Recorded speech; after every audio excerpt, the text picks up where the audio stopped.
Je ne sais pas si vous connaissez ce YouTuber. Il s'appelle GMK. C'est un homme qui habite sur Monaco et qui a une grande collection de voitures de sport. Il est riche, on peut le dire, et il fait des vidéos. Il montre les dernières voitures qu'il a achetées, des Ferrari, Lamborghini, des trucs qu'on n'a jamais vus de nos vies, et puis qui ont je ne sais combien de chevaux à l'intérieur. Et alors il conduit et il montre et il dit voilà ce que j'aime dans cette voiture. Qu'est-ce que tu peux ne pas aimer dans des voitures qui vaut 200 000 balles, bref. Et il montre à chaque fois là, ces voitures et ce qui est marrant, c'est que à chaque fois donc il sort de Monaco et en fait Monaco est un rocher et pour sortir c'est assez sinueux, toutes les routes sont sinueuses et vous avez des petits endroits, des petits passages où c'est des lignes droites et à ce moment-là il appuie sur l'accélérateur et il fait ouh. Et il aime bien conduire ces grosses voitures et il aime faire des collaborations avec d'autres conducteurs et de vrais pilotes parce que lui il a de l'argent pour acheter les voitures mais c'est pas forcément un pilote. Okay, donc, il fait venir des pilotes de course, il a fait venir Sébastien Loeb qui, eux, savent conduire ces grosses voitures et il fait des fois des vidéos où il est à côté où le gars, il souffre vraiment. Vous voyez ? Et il n'a pas le volant. Et il se dit, à chaque fois, alors je voulais vous mettre des vidéos, mais à chaque fois, il sort des grossièretés. Mais vous comprenez un petit peu le personnage. Finalement, il aime ses voitures et quand il n'a pas le volant, il n'est pas bien. Et notamment dans une voiture, il a carrément fait un malaise. Il tenait la vidéo et il a fait un malaise. Aïe, aïe, aïe, aïe, aïe.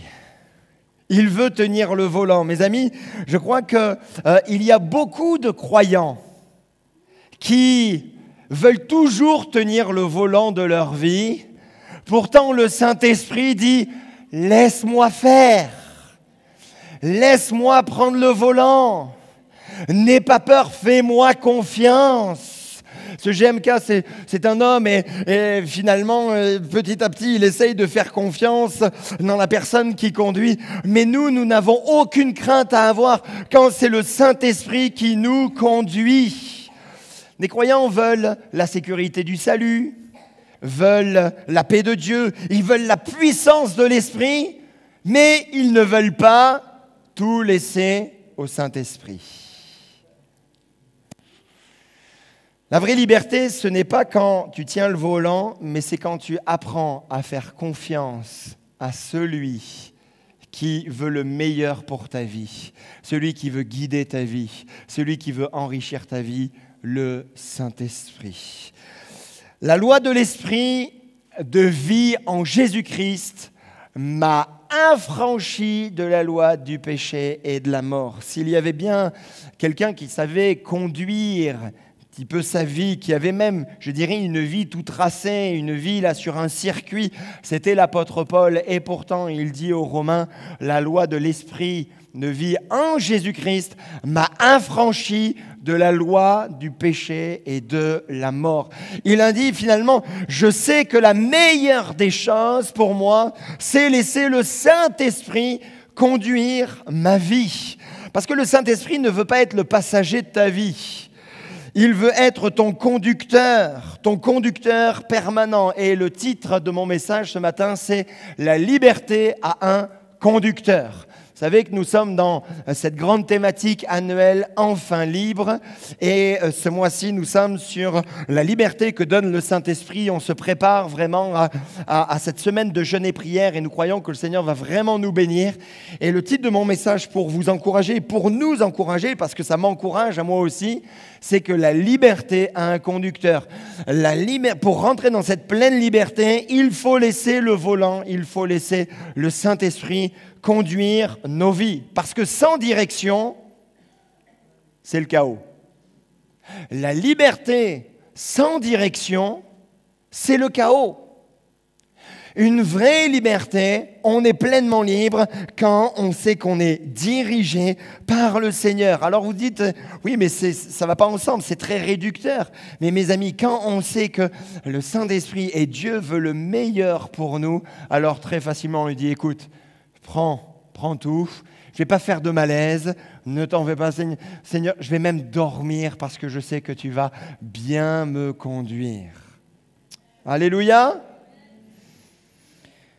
Alors, nous allons découvrir comment cette liberté spirituelle, elle se manifeste à travers 3 réalités. Il y a une base théologique, quelque chose de pratique, et on va parler ensuite de la maturité spirituelle. Première chose que je voulais voir avec vous, c'est 2 lois, un choix qui dirige ta vie. Et là, c'est important de bien poser les choses et ce que la Bible nous enseigne justement là-dessus. 2 lois, un choix qui dirige vraiment ta vie. On revient dans Romains. Il n'y a donc maintenant aucune condamnation pour ceux qui sont en Jésus-Christ. Il n'y a pas de amen? Bon. En effet, la loi de l'esprit de vie en Jésus-Christ m'a affranchi de la loi du péché et de la mort, comme on l'a lu. En fait, Paul décrit 2 lois qui s'opposent. D'un côté, vous avez la loi du péché et de la mort, qui est là héritée de la chute, qui agit dans notre nature charnelle. Et vous avez de l'autre côté la loi de l'esprit de vie, qui, on l'a reçue en Jésus-Christ, qui agit dans notre être intérieur. Finalement, ce sont, je dirais, 2 systèmes d'exploitation qui sont à l'intérieur de nous. 2 systèmes d'exploitation et c'est pas simple de gérer ces 2 lois en même temps. Elles ont du mal, beaucoup de mal à collaborer et même quand on essaye de faire collaborer ces 2 lois, en fait, on voit que ça va être la guerre. Un petit peu quand je dis à mes filles, je leur donne une télécommande et je leur dis de choisir le programme qu'elles veulent voir ensemble, c'est forcément la guerre à un moment donné. Ils ne peuvent pas cohabiter ensemble pour la même... qu'est-ce qu'on voit ensemble? Des fois, ça marche un petit peu. Mais comprenons bien, ces 2 lois sont à l'intérieur de nous, 2 systèmes d'exploitation qui finalement se font la guerre, une guerre qui semble invisible mais pourtant qui est réelle.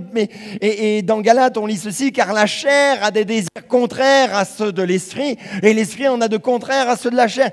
Ils sont opposés entre eux afin que vous ne fassiez point ce que vous voudriez.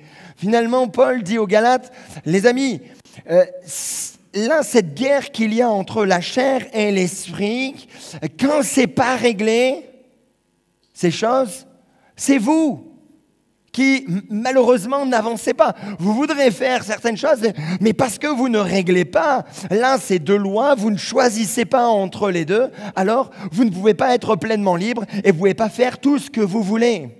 L'homme extérieur, nos pensées, nos émotions, notre propre volonté agit souvent comme un barrage à la vie de l'esprit. Et ça, c'est la chair. Ce n'est pas toujours, et des fois on croit que c'est la méchanceté qui empêche le Saint-Esprit d'agir. Mes amis, ce qui empêche véritablement le Saint-Esprit d'agir, ce n'est le Saint-Esprit d'agir, ce n'est pas notre méchanceté, ou des fois même nos péchés, bien sûr, ça le fait, ou le diable. Mais c'est notre moi intérieur. Celui qui veut être indépendant vis-à-vis de Dieu. C'est ça la chair. La chair, c'est ce moi intérieur qui veut être indépendant, qui veut faire sa propre vie, qui veut prendre ses propres décisions, qui veut aller dans ses propres directions. Et mes amis, le Seigneur nous demande que ce moi-là intérieur soit brisé. C'est pas chouchouter, transformer, non, qu'il soit brisé pour laisser place au Saint-Esprit à l'intérieur de nous. Watchman Nee a dit ceci, le plus grand obstacle au travail de l'esprit, ce n'est pas le diable, c'est notre moi non brisé. D'ailleurs, il y a pas mal de ressources et je vous encourage même, si vous le pouvez, à acheter ce livre de Watchman Nee sur la libération de l'esprit. Ça commence par, je crois, la chair qui doit être brisée, la libération de l'esprit. Bref, vous demandez à Google, vous mettez la libération de l'esprit, Watchman Nee, et vous allez tomber sur ce livre qui est très bon, très enrichissant. La chair, finalement, veut garder la main sur nos décisions, sur nos émotions, sur nos réactions, mais tant que c'est la chair qui gouverne, l'esprit reste enfermé, totalement enfermé. Dieu ne veut pas seulement nous pardonner, il veut nous libérer du gouvernement de nous-mêmes. Il veut nous amener à ce que l'on dise, qu'on lui dise, qu'on dise à Dieu, je te donne tout, je ne veux plus que ce soit ma chair là qui prenne le dessus sur moi, qui me gouverne, mais je veux que ce soit ton esprit qui prenne le dessus sur moi. L'esprit de l'homme intérieur qui veut gouverner là notre vie. Vous savez, nous sommes faits esprit, âme, corps, et en fait, le Saint-Esprit veut parler à notre esprit, et c'est notre esprit qui doit prendre de plus en plus de place, et c'est lui qui, finalement, doit prendre de plus en plus de place et qui doit régner dans notre vie. On l'a lu ensemble. En effet, la loi de l'esprit de vie en Jésus-Christ m'a affranchi de la loi du péché et de la mort. D'une certaine manière, il avait compris quelque chose d'important, l'apôtre, c'est que quand on laisse le Saint-Esprit venir dans notre vie, mettre sa loi, si on lui laisse de la place, alors cette loi du Saint-Esprit prend le dessus sur cette loi du péché et de la mort. Plus, mon frère, tu vas laisser le Saint-Esprit parler à ton esprit, grandir, se développer, grandir en toi, plus tu vas avoir la victoire sur le péché. Mais pasteur, je prie, je chasse, je ceci, je cela, toutes ces choses sont bonnes, mais laisse déjà le Saint-Esprit agir dans ton esprit et prendre de plus en plus de place. Laisse cette loi de l'esprit là agir dans ta vie et tu vas voir qu'il y a certaines choses qui vont partir par elles-mêmes. Forcément. C'est important que tu fasses comme un transfert de gouvernance. Oh là c'est la chair qui est là, qui prend le dessus. Mais maintenant, je décide de donner l'autorité à la loi de l'esprit, au Saint-Esprit dans ma vie. Je change de loi, je change de gouvernance. Il va plus loin. Ceux en effet qui viennent selon la chair, oui, qui vivent, pardon, oh là, on va agrandir la télé, parce que le problème c'est pas mes yeux, c'est que la télé est trop petite, Oui, non, merci Stéphane. Ceux en effet qui vivent selon la chair s'affectionnent aux choses de la chair, tandis que ceux qui vivent selon l'esprit s'affectionnent aux choses de l'esprit. Et l'affection de la chair, c'est... Non, vous ne le dites pas là. Vous y croyez ou vous y croyez pas? C'est la parole de Dieu. Et l'affection de la chair, c'est... Tandis que l'affection de l'esprit, c'est... Amen. C'est la vie et la paix. Alors qui gouverne? C'est qui ton roi? Si tu dis, c'est moi le roi de ma vie, tu es encore sous la chair.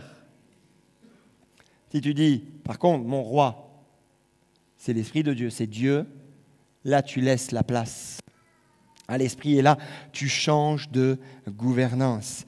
La chair veut te diriger, l'Esprit veut te libérer.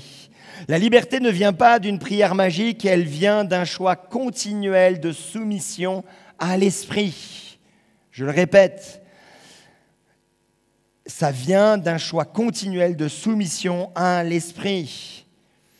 On peut avoir peur, bien sûr, de laisser le Saint-Esprit agir dans notre vie, peur de nous perdre nous-mêmes, mais ne vous en faites pas, le Saint-Esprit ne supprimera jamais votre personnalité, mais bien au contraire, le Saint-Esprit va sublimer votre personnalité quand vous laissez totalement gérer votre vie. Alléluia. Et quand la chair est brisée, alors là, l'Esprit peut agir librement. Marcher par l'Esprit, c'est une liberté pas à pas. Et là, on va parler de choses très pratiques. Marcher par l'Esprit, C'est, comme le dit l'apôtre aux Galates, marchez selon l'esprit et vous n'accomplirez pas les désirs de la chair. Et un petit peu plus loin, verset 25, il dit, si nous vivons par l'esprit, marchons aussi selon l'esprit. L'apôtre n'emploie pas le mot courir, le verbe courir, mais il parle de marcher comme quelque chose de régulier, de stable, de continu. Allez, on marche. J'étais tombé sur ce que quelqu'un avait fait, une étude avec l'homme et les différents animaux, et ils disent, mais si on mettait sur une même ligne de départ l'homme, le guépard, le lion, la girafe et tout ça, on va voir que oui, sur les premiers mètres, c'est tous les animaux qui passent devant, mais par contre, au fur et à mesure du temps, l'homme en marchant, il va finalement les dépasser les uns après les autres. Tout simplement parce que tous ces animaux-là, ils ont besoin à un moment donné, au niveau de leur physiologie, de s'arrêter. Ils doivent s'arrêter, ils doivent stopper et dormir, alors que l'homme peut continuer à marcher et finalement il les dépasse tous. Marcher selon l'esprit, quand Paul nous le dit, c'est pas là courir, non, mais on doit bien le comprendre comme une marche. C'est régulier, c'est petit à petit, c'est un pas après l'autre. Et même si on voit pas que les choses avancent, en fait, on avance quand même si c'est pas rapide, même si c'est pas fulgurant. On n'est pas des guépards, mais on le fait petit à petit et finalement, petit à petit, on gagne là en maturité et on voit surtout la fidélité de Dieu pas après pas. L'esprit ne nous transporte pas, mais l'esprit nous apprend à marcher. Et ça, il faut bien le comprendre. Des fois, on veut que l'esprit nous transporte. Waouh, allez, on vit quelque chose de bon, on vit quelque chose de fort dans la présence de Dieu. Waouh, alors là, je fais un pas de géant et je suis transporté et l'émotion passe un petit peu et on se dit, j'ai pas finalement fait de pas de géant, j'ai avancé un petit peu plus. Parce que ça, c'est l'œuvre du Saint-Esprit. Bien sûr, il y a ces temps, ces moments qui sont importants, qui nous boostent, qui nous encouragent, et des semaines de jeûne et prière sont importantes pour cela, où vraiment on avance, on comprend certaines choses, on abandonne certaines choses, mais finalement, la marche par l'esprit, ça se fait de manière régulière. On serait malheureux et on n'avancerait pas, on aurait vraiment du mal à avancer si on attendait à chaque fois que des événements. Non, le Saint-Esprit veut faire là une œuvre en nous et ça se fait par cette voie intérieure, paisible, simple, tous les jours. Il nous apprend à marcher. Si on a décidé d'être gouverné par le Saint-Esprit, par l'Esprit de Dieu qui parle à notre esprit, alors il va finalement nous gouverner tous les jours, il va nous parler tous les jours pour qu'on s'améliore et qu'on avance. Vous le croyez ? En fait, on apprend à dépendre du Saint-Esprit et on voit au fur et à mesure qu'on marche que ce n'est pas un contrôle forcé. Il ne nous force pas. Le Saint-Esprit ne nous force pas. Mais il nous parle. Il veut collaborer avec nous. Il veut nous conseiller. Il n'est pas là pour nous condamner. Il nous reprend quelquefois. On sent quand il est attristé. Mais même ce passage-là, quand l'apôtre dit « mais n'attristez pas le Saint-Esprit », c'est qu'on a une intimité, c'est qu'on collabore avec lui. C'est qu'on a ce cœur à cœur avec lui. Et c'est ce qu'il veut. Il veut parler à nos cœurs, il veut parler à nos âmes. Il veut être là à nous dire où est-ce que l'on doit aller. C'est ce dialogue intérieur. Finalement, je suis tombé sur ce passage qui est magnifique, qui a été prophétisé dans Ésaïe et je l'avais totalement oublié. Et dans mes recherches, je suis tombé sur ce passage d'Ésaïe 30, 21. « Tes oreilles entendront derrière toi la voix qui dira « Voici le chemin, marchez-y ». Car vous irez à droite ou vous irez à gauche. En fait, Dieu parle là à son peuple, mais il parle à chacun d'entre nous. Pour nous, chrétiens du 21e siècle, de 2025, sa voix est là juste derrière nous, en nous disant « va ici, va par là ». attention à ceci, attention à cela. Allez, je t'encourage à faire ceci, je t'encourage à faire cela. Il veut parler à ton cœur personnellement.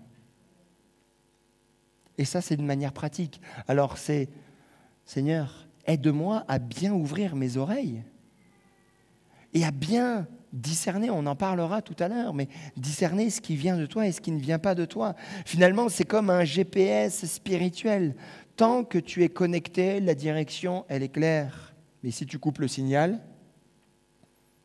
si tu ne pries plus, si tu n'es plus en communion, si tu ne lis plus sa parole, si tu coupes le signal, alors là, tu prends la route et tout dépend de ton instinct. Au petit bonheur, la chance. Et finalement, tu retombes sur des choses très charnelles où tu dis « Ah, je sens que... Oh là, ça, c'est un bon plan, ça. Ah ouais, peut-être que... Mais en fait, non, c'est pas sûr. Ce que le Saint-Esprit veut, c'est justement t'encourager, t'aider pour que tu prennes les bonnes décisions et que tu ne perdes pas de temps. » Donc, c'est une collaboration avec lui.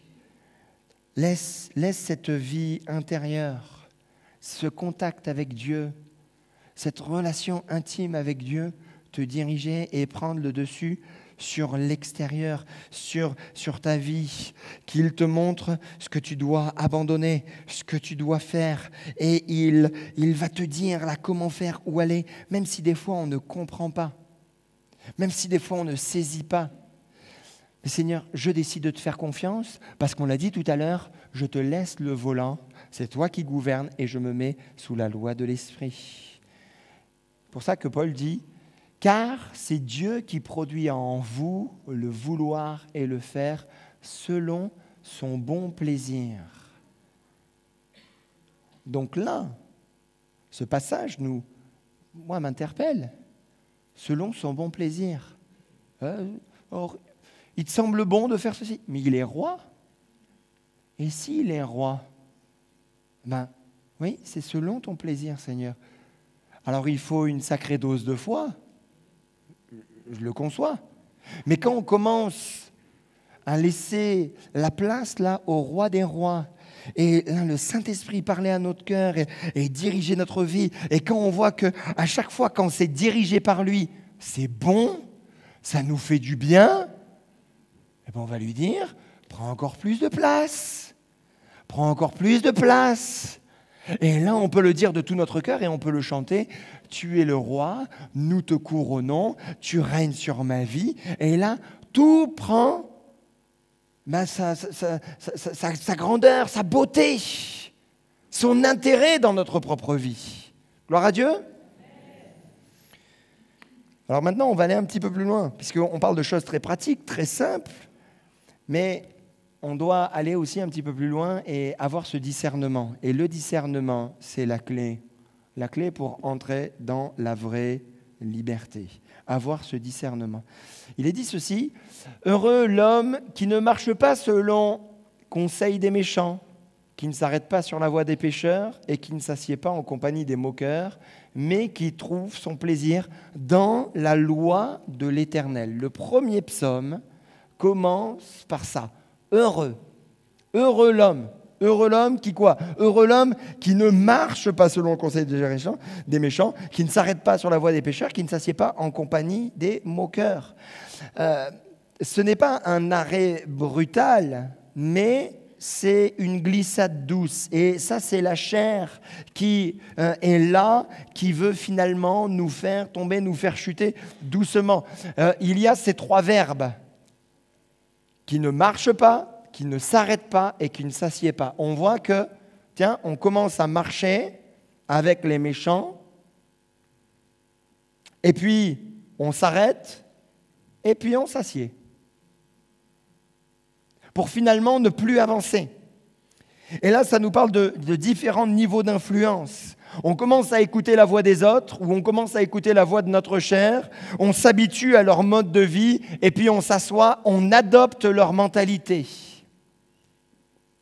Et c'est pour ça que des fois c'est difficile. Certains disent, oui mais moi je suis chrétien, je cherche Dieu, j'ai donné ma vie à Dieu. Mais en fait ils sont toujours sur cette mentalité parce qu'ils se sont laissés prendre petit à petit et ils se sont assis. Je crois que le Saint-Esprit peut ranimer et peut dire à ces personnes qui sont assis, et c'est peut-être ton cas ce matin, il peut te dire, mais allez tu te lèves tout à nouveau, tu arrêtes là d'écouter les uns et les autres et maintenant tu vas écouter ma voix. Et c'est jamais terminé avec le Seigneur. On peut toujours repartir avec le Seigneur. Ce que tu tolères aujourd'hui va forcément te gouverner demain.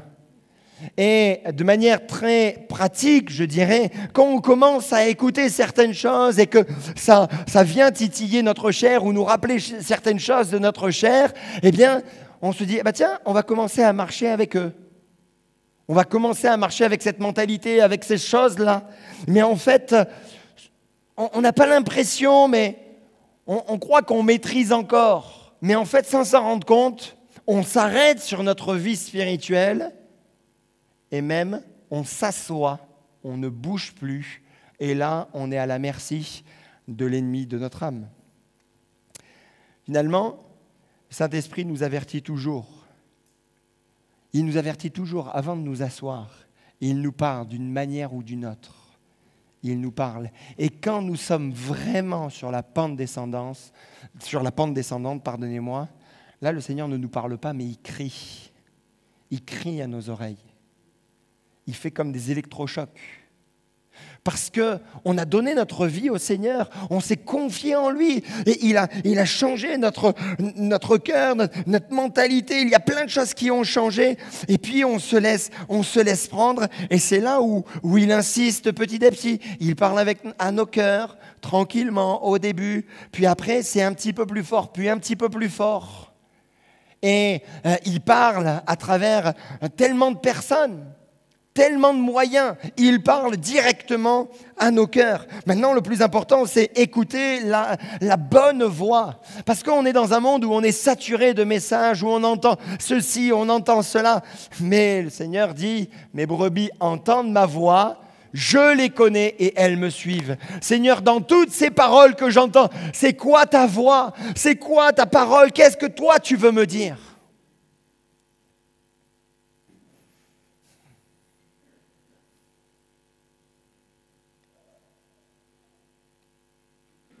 On entend les conseils des uns, on entend les conseils des autres.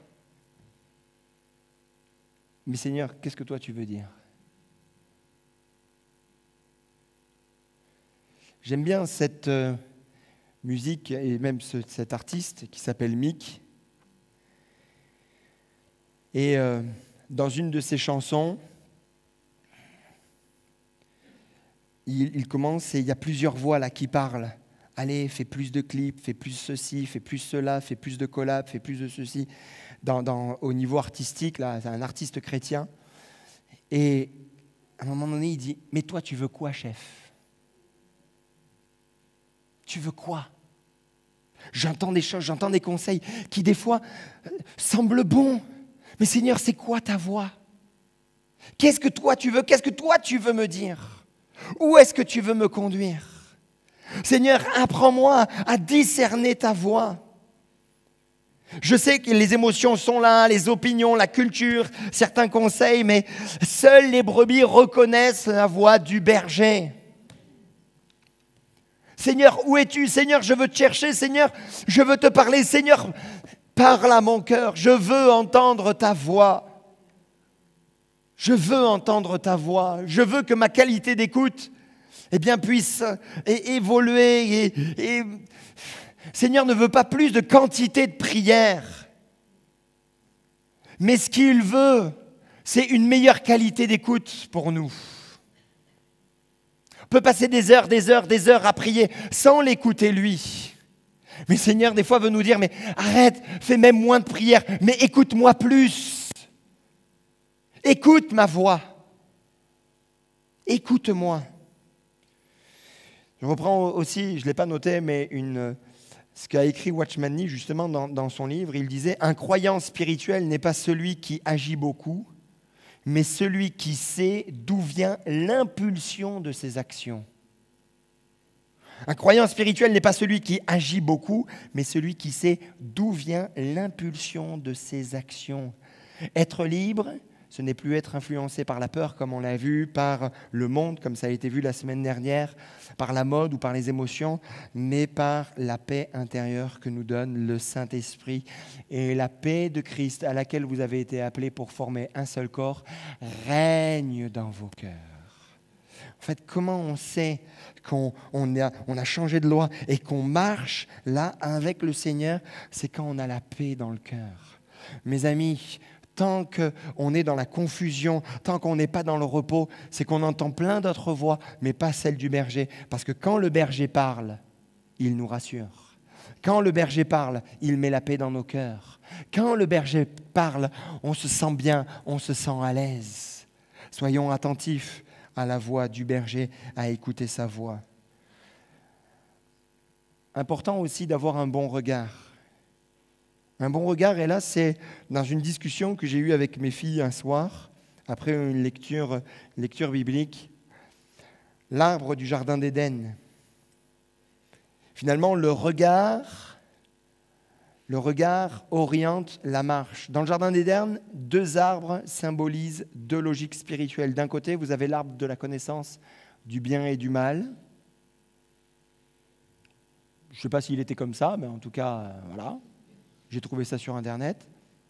Et vous avez de l'autre côté l'arbre de vie. L'arbre de la connaissance du bien et du mal, c'est je contrôle.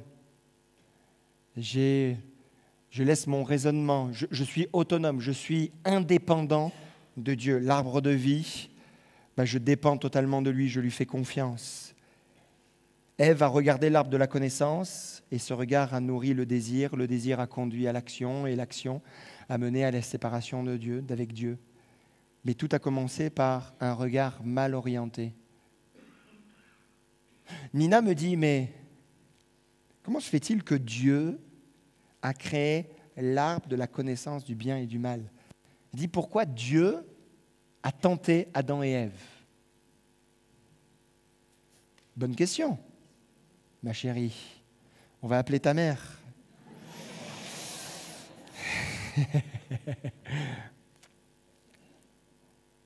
Je lui ai dit, mais en fait, il y a l'arbre de la connaissance du bien et du mal, mais il y avait aussi l'arbre de la vie. Et Dieu ne veut pas faire de nous des robots, mais il nous laisse le libre arbitre. Et je lui dis, ils avaient les 2. Pourquoi ils ne sont pas allés vers l'autre? Mais même, on va aller au-delà. Des fois, nous, on reste, on garde notre regard sur l'interdit, alors qu'on oublie tout ce qui se passe, parce qu'il y avait l'arbre de vie, mais il y avait aussi tous les bons arbres qui étaient dans le jardin. Et il y avait d'autres choses. C'était un jardin avec d'autres arbres, d'autres choses pour eux. Mais eux sont restés fixés sur cet arbre de la connaissance, l'arbre de la connaissance, l'arbre de la connaissance. Mais regarde tout ce qui est autour de toi. Regarde tout ce que tu peux avoir tout autour de toi. Attention, frères et sœurs, de ne pas regarder, et ça c'est la maturité du discernement spirituel. Arrêtons de fixer nos regards sur tout ce que l'on ne peut pas faire. Et des fois, on a plein de tentations qui sont là. Et dans notre tête, on dit « Ah, mais ça, je peux pas, ça, je peux pas, ça, je peux pas. » Et en fait, on reste là-dessus et on est fixé là-dessus. Mais Seigneur veut nous amener un petit peu plus loin. Et c'est là où on doit grandir en maturité spirituelle. Ce n'est pas juste regarder ce que l'on ne peut pas, mais regarder tout ce que Dieu nous donne tout à côté, tout autour de nous, toutes les bénédictions, tout ce qui est accessible pour nous. Et c'est important de changer notre regard, de changer notre vision. La chair t'amènera toujours à regarder à l'interdit. Et ta chair te dira toujours, regarde ce que Dieu t'interdit, regarde ce que Dieu t'interdit, regarde ce que Dieu t'interdit. Mais par contre, l'esprit, lui, te pousse à regarder à l'héritage, à regarder l'arbre de vie, mais à regarder aussi tout ce qu'il a fait de bon autour de toi. Alors, est-ce que je peux avoir un... Si vous êtes convaincus...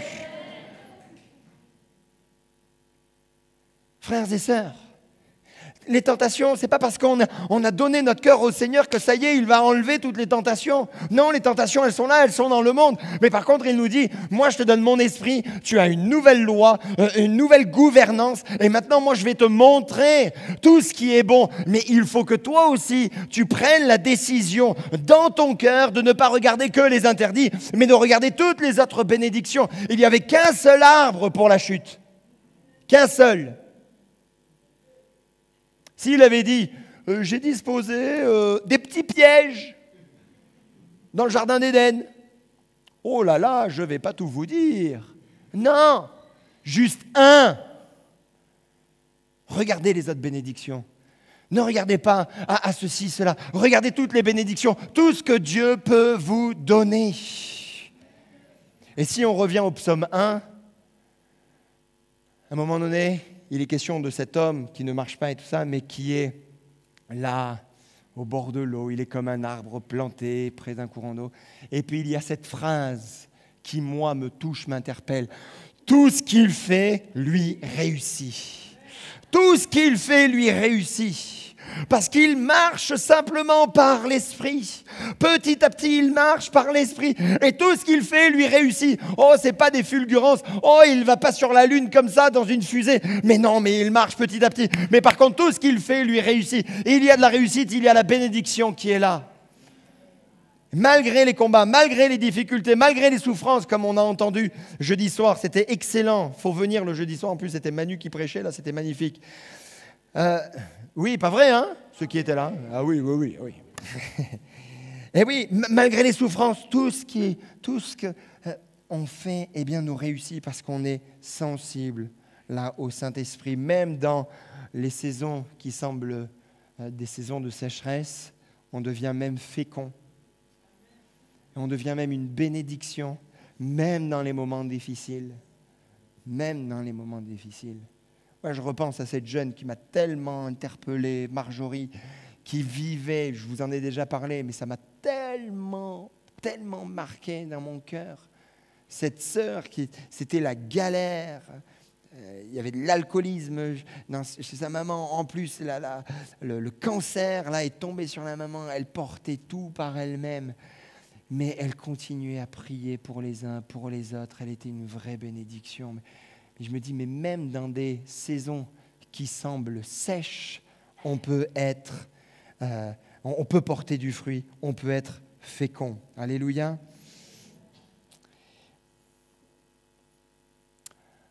La liberté a un conducteur, c'est le Saint-Esprit. Ce n'est pas se conduire soi-même, c'est faire confiance à celui qui tient vraiment la route. Tant que la chair est au volant, la vie dérape. Forcément, vous allez faire des sorties de route. Mais quand l'esprit prend la direction, la paix va revenir. Il y a peut-être des virages qui vont être un petit peu serrés, qui vont nous faire un petit peu peur. Mais le Seigneur sera toujours là et il conduit sur la route, sur la bonne route qui mène à la vie éternelle.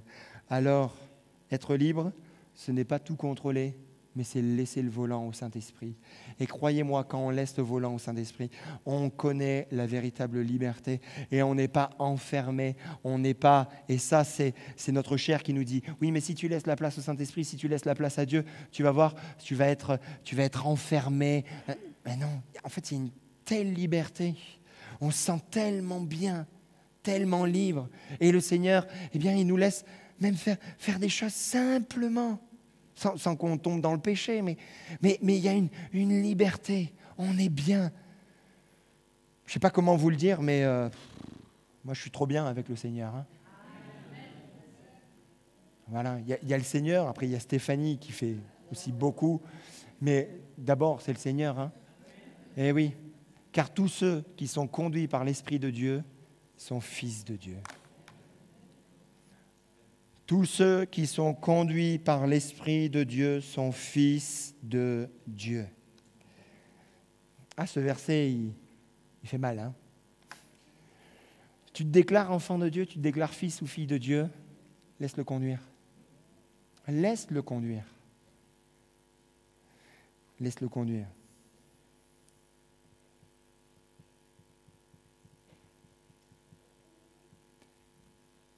Ne lutte plus pour essayer de garder le contrôle. Ne laisse plus ces émotions prendre le dessus sur toi, sur ta vie. Ne laisse plus cette chair là garder sa part, mais fais le choix audacieux, ambitieux, de laisser le Saint-Esprit prendre le contrôle sur ta vie, une fois pour toutes. Je t'en supplie, laisse-le enfin agir, parce que tu es entre deux. Tu n'iras jamais bien. Oui, mais pasteur, il faut prier pour moi. Oui, on priera, on pourra toujours prier pour vous. Mais là, c'est le rôle de chacun et la responsabilité de chacun. Seigneur, maintenant, je ne veux plus que ce soit la loi de la chair qui me gouverne. Je veux que ce soit maintenant la loi de l'esprit. Seigneur, j'ai une mentalité, j'ai une pensée, j'ai un caractère, j'ai ceci, j'ai été forgé, j'ai été formé comme ça. Seigneur, si ça doit être brisé, alors brise-le. Brise-le une fois pour toutes. Et aide-moi à le briser. Je prends la masse et là tu vas m'aider à briser ces choses-là. Comment je vais le faire? Je vais me mettre devant le Seigneur et je vais répandre mon cœur. Et je vais lui dire, ça ne va pas dans ma vie. Ça ne va pas dans ma vie. Je vois que je fais du mal. Et tous ceux qui parlent autour de vous, tous ceux qui se plaignent de ceci, de cela, c'est qu'il y a peut-être des choses à changer en vous. Une personne, vous dites, bon, peut-être qu'il est sensible ou ultra sensible. Une deuxième, une troisième, une quatrième, qui pense toujours la même chose. C'est que là, ce n'est pas le problème, ce n'est pas les autres. Là, c'est toi le problème. Alors Seigneur, viens me briser. Aide-moi à briser ces choses-là. Pour que ta loi, ton esprit prenne la place. Et que je sois conduit par toi, parce que je veux véritablement être un fils et une fille de Dieu. Amen. On va fermer les yeux et on va prier. Juste Manassé, tu te mets au piano, s'il te plaît, merci. Alléluia, Saint-Esprit. Prends le contrôle.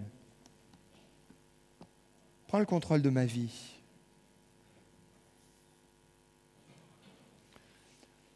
Prends le contrôle de ma vie. Prends le contrôle de mon existence. Je sais que c'est bien de prêcher aux autres, mais je veux déjà appliquer cela à moi. Cette loi de la chair qui essaye de revenir, de s'imposer, soit brisée pour que la loi de l'esprit puisse se manifester encore plus.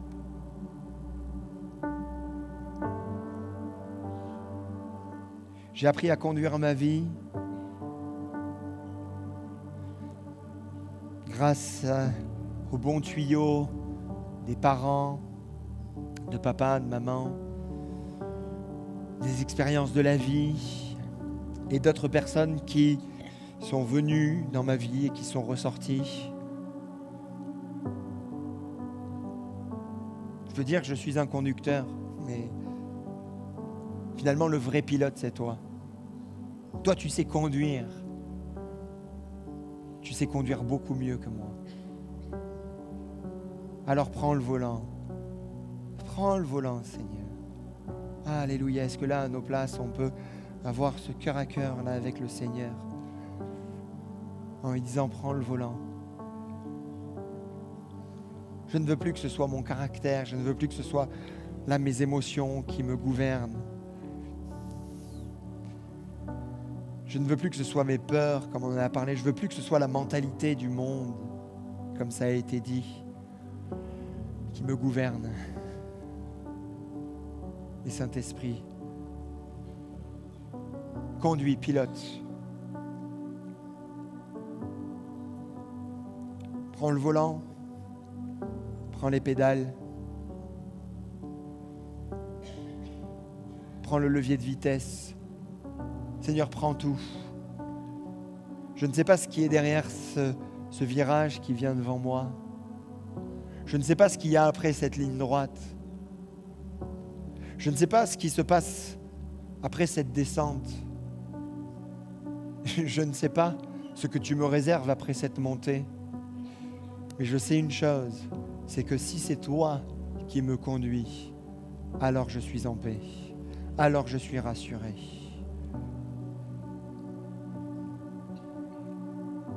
Alléluia, Saint-Esprit.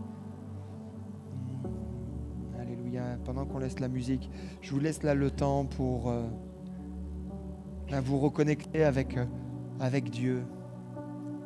Réaliser comme tout à nouveau qui il est, ce qu'il veut faire pour vous et peut-être de manière symbolique lui dire « Seigneur, prends le volant de ma vie. Prends le volant, Seigneur. »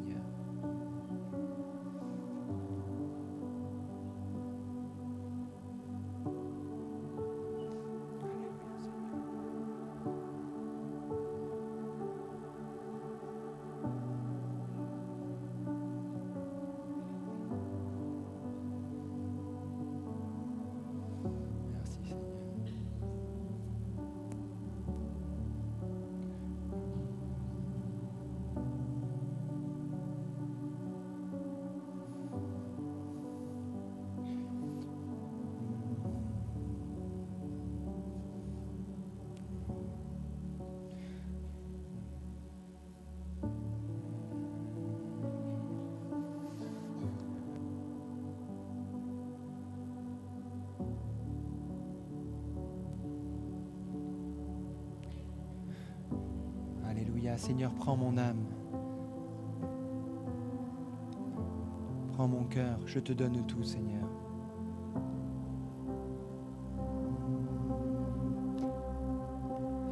Prends mon âme. Prends mon cœur. Je te donne tout.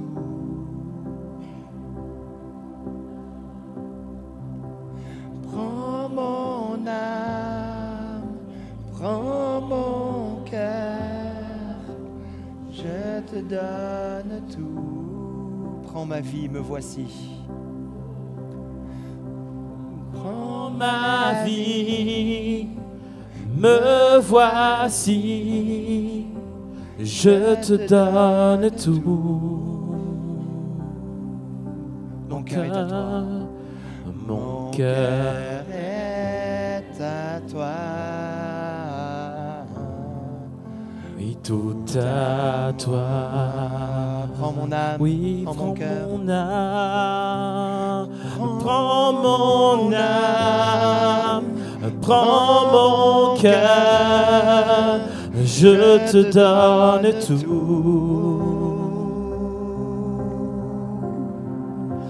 Prends ma vie, me voici,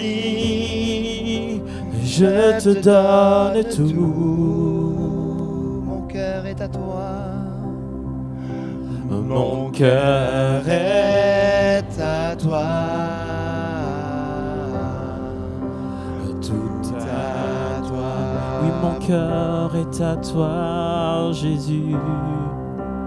Mon cœur est à toi. Oui, tout à toi. Tout à toi. Une dernière fois, mon cœur est à toi.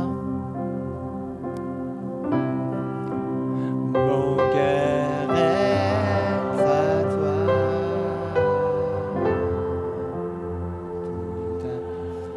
Alléluia, Seigneur, nous te donnons tout, nous te donnons toutes nos vies comme une reconsécration. Saint-Esprit, prends toute la place, alléluia, et que ta loi, la loi de l'Esprit, eh bien, prenne de plus en plus de place là dans nos cœurs, dans nos vies. Merci, Roi des rois, merci, Seigneur des seigneurs. Oui, nous pouvons le dire, tu es notre Sauveur, tu es notre Seigneur, tu es notre Roi, tu es notre Maître. Alléluia, tu es le pilote de nos vies, mon Seigneur. Nous te faisons confiance. Nous t'apportons tout, nous te confions tout, parce que nous avons confiance en toi, Seigneur. Gloire à toi, Jésus. Sans toi, nous ne pouvons rien faire. Nous voulons entendre ta voix, suivre ton chemin pour ta gloire, mon Seigneur. Amen. Amen. Soyez richement bénis les amis. Rentrez bien. Salut à ceux qui nous suivent sur YouTube. À bientôt et bon apériculte.